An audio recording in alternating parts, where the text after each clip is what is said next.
आज की routine perfect तो नहीं थी, लेकिन जो कुछ भी मैं की हूँ उसे ही शेयर कर रही हूँ। Good morning everyone, welcome back to my another blog. कैसे हैं आप लोग? इस वक्त मेरी प्रार्थना आप सभी स्वस्थ और खुशहाल रहें। तो ये ब्लॉग है 21 अप्रैल की, दिन है ट्यूसडे का। बेटी को स्कूल भेजने के बाद हो रही है मेरे जिम जाने की तैयारी। तो यहाँ पे मैं अपने बैग वैग जो भी पानी का बोतल वगैरह कुछ भी जो भी रखती हूँ जिम जाने के लिए वो सब मैं रेडी कर ली हूँ।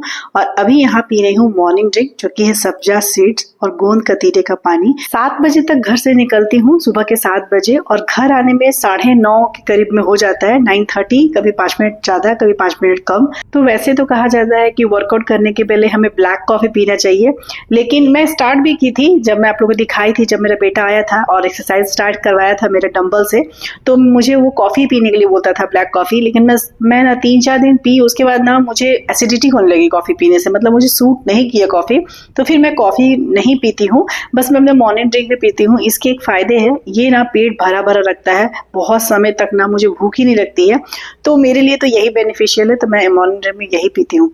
थोड़ा बहुत मैं क्लिप सभी जगह का ले ली हूँ, बहुत डीपली नहीं दिखाई हूँ, क्योंकि एक तो जिम का वीडियो भी मैं बनाई नहीं हूँ, दूसरा रास्ते में स्कूटी से जा रही हूँ तो वो रास्ते की वीडियो नहीं बना पाई। कार से जाती हूँ तो कोई साथ में रहता है तो वीडियो बन जाता है। तो देखिए यहाँ मैं घर से निकल गई थी और 15-20 मिनट लगते हैं स्कूटी से और आने में यहाँ पे, और मैं जिम में आ गई हूँ। थोड़ा सा मैं यहाँ बाहर से क्लिप ले ली हूँ ताकि आप लोग को दिखा सकूँ कि मैं कहाँ आती हूँ जिम में। तो बस मैं जिम पहुँच गई हूँ, अब जा रही हूँ अपना वर्कआउट करने। 9 बजे के करीब में 9:05 तक वर्कआउट कंप्लीट हो जाता है। यहाँ पे नियम है ना कि आप बाहर के शूज को पहन के जिम के अंदर नहीं जा सकते हैं।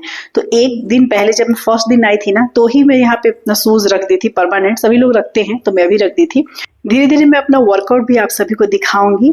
अभी मैं न्यू हूँ इसलिए मुझे वीडियो बनाना अच्छा नहीं लग रहा था, तो मैं आगे वीडियो नहीं बनाई हूँ। लेकिन हाँ, मैं धीरे धीरे ना आप लोग को अपना वर्कआउट, जिम वाले वर्कआउट है ना, उन सभी को क्लिप भी ना ऐड कर दिया करूंगी ब्लॉग में, ताकि आप लोग को आइडिया हो कि मैं किस तरह के वर्कआउट आजकल कर रही हूँ। इस टाइम में मैं जिम से आ गई थी और आते के साथ ही मुझे चाहिए थी एनर्जी। जनरली मैं वर्कआउट घर पे भी जब करती थी ना, तो उसके बाद एक बनाना जरूर खाती थी। हाँ, नहाने के बाद खाती थी, लेकिन यहाँ मैं अभी नहाने नहीं गई हूँ। नहाने के पहले ही मैं एक बनाना खा ली हूँ, क्योंकि मुझे बहुत एनर्जी की जरूरत थी, बहुत ज्यादा।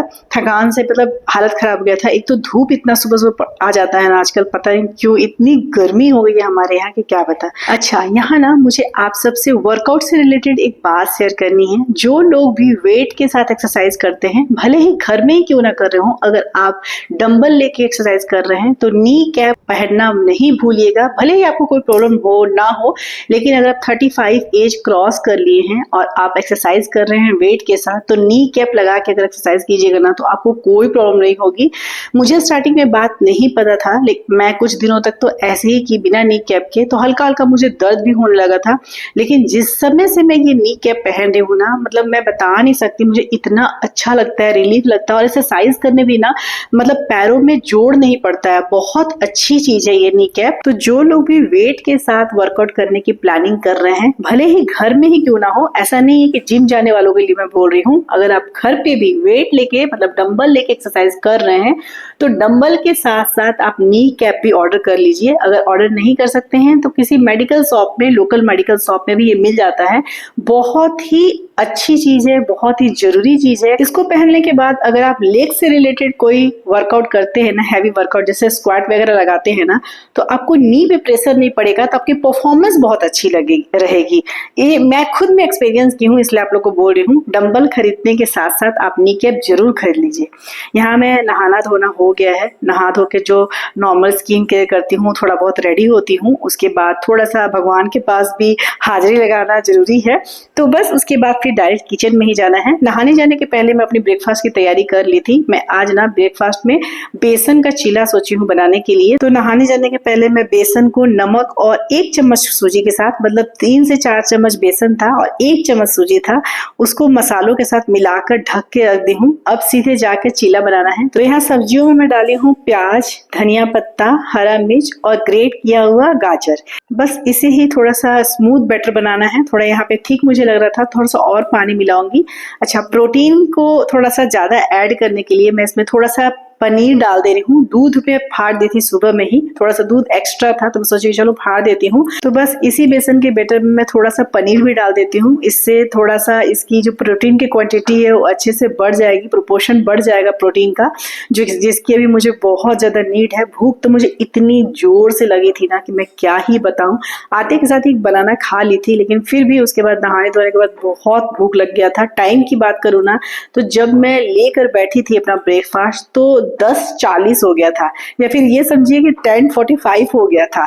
और ये कंप्लीट करते करते ना मेरा 11 सवा 11 हो गया था, मतलब ब्रेकफास्ट करने में ही। तो ब्रंच ही एक तरह से हो गया था। तो 2 चीला मैं खाई थी और ये इतना हैवी था ना कि मुझे दोपहर में भूख लगा ही नहीं। मतलब मुझे सच में भूख नहीं लगा, या फिर यूं कहें कि मुझे खाना भी नहीं था, इसलिए मैं 2 चीला खाई। अगर मुझे दोपहर में लंच के लेना रहता ना तो मैं सिर्फ एक ही चीला बनाती और एक ही खाती।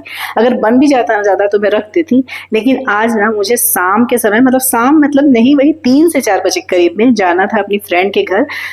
कुछ पूजा रखी थी वो, तो खाना वगैरह भी था, तो इसलिए वो बुलाई थी तो मुझे जाना पड़ा। ना नहीं बोल सकती थी। कुछ लोग ऐसे होते हैं ना इम्पोर्टेंट कि उन्हें ना नहीं बोला जा सकता है कि हाँ भाई मैं डाइट पे हूँ या कुछ भी। वैसे भी मैं डाइट जैसे चीज को, मतलब होता है ना कि बोला जाता है ना स्पेसिफिक डाइट, कि अब मैं बाहर का कुछ नहीं खाऊंगी या फिर मुझे बहुत स्ट्रिक्ट रहना है, उस तरह की चीजों को मैं फॉलो नहीं कर रही हूँ। मेरी वेट लॉस जर्नी एक रियल वेट लॉस जर्नी है, जिसमें सभी सिचुएशन को मैं फेस करूंगी बहुत हैप्पीली वे में। मतलब डाइट के नाम पर कोई रोना धोना नहीं, कोई ये टेंशन नहीं कि मैं आज 1 रोटी ज्यादा खाई या 1 रोटी कम खाई। बस मेरी ये कोशिश रहेगी कि जब मैं खाऊं तो कुछ हेल्दी ही खाऊं, कुछ हेल्दी ऑप्शन चुनूं अगर मेरे पास ऑप्शन है तो चलिए अब ना कल के एक क्वेश्चन का आंसर देती हूँ। कल नहीं, एक्चुअली उससे भी एक दिन पहले का। मेरी एक व्यूअर है, उनका कमेंट आया था पिगमेंटेशन को लेके। मैं आप लोगों को कल डिस्कस भी की थी, तो कल तो उनके आंसर नहीं कर पाई थी, लेकिन आज उनका मतलब उनके कमेंट का रिप्लाई करना जरूरी है। चेहरे में केवल पिगमेंटेशन ही नहीं, किसी भी तरह के दाग धब्बों को मिटाने का एक बहुत ही सिंपल और घरेलू नुस्खा बताती हूँ, जो कि मैं खुद भी आजमाई हूँ काफी सालों तक।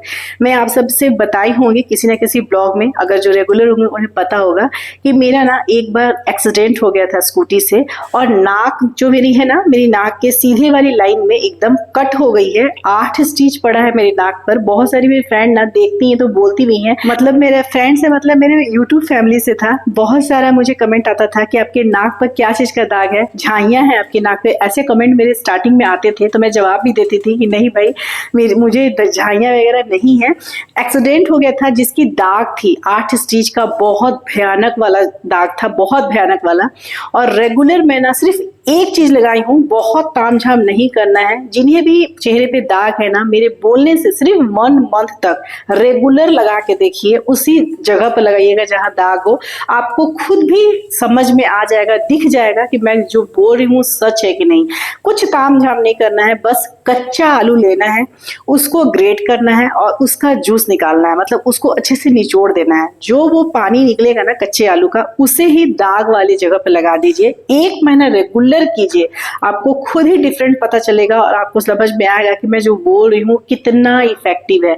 मेरी नाक में इतना मतलब गहरा दाग था ना उस स्टिच का, अभी भी है। अगर आप लोग ध्यान देते होंगे ना तो मेरे नाक पर अभी भी दाग है, लेकिन ये दाग अब उतना पता नहीं चलता है, बहुत ध्यान से देखने में पता चलता है।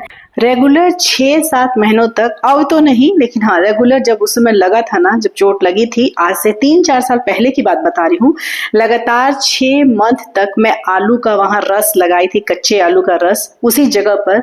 उससे इतना इफेक्ट पड़ा था ना, इतना इफेक्ट पड़ा था। किसी भी तरह के दाग आपके फेस पे है ना, आप लगा के देखिए। मतलब बहुत छोटी सी चीज है, आप लोग को लगता होगा कि आलू के रस से कैसे दाग हट जाएगा, लेकिन बहुत ही छोटी चीज है, लेकिन इतना ज्यादा इफेक्टिव है ना, इतना वर्क करता है ना कि कोई भी महंगी से महंगी मेडिसिन उतना वर्क नहीं करती होगी। बस वही है, जिसका जितना दाग है, मतलब जितने प्रॉब्लम्स बड़े हैं उतना टाइम लगेगा, लेकिन हाँ जरूर कम हो जाएगा, जरूर।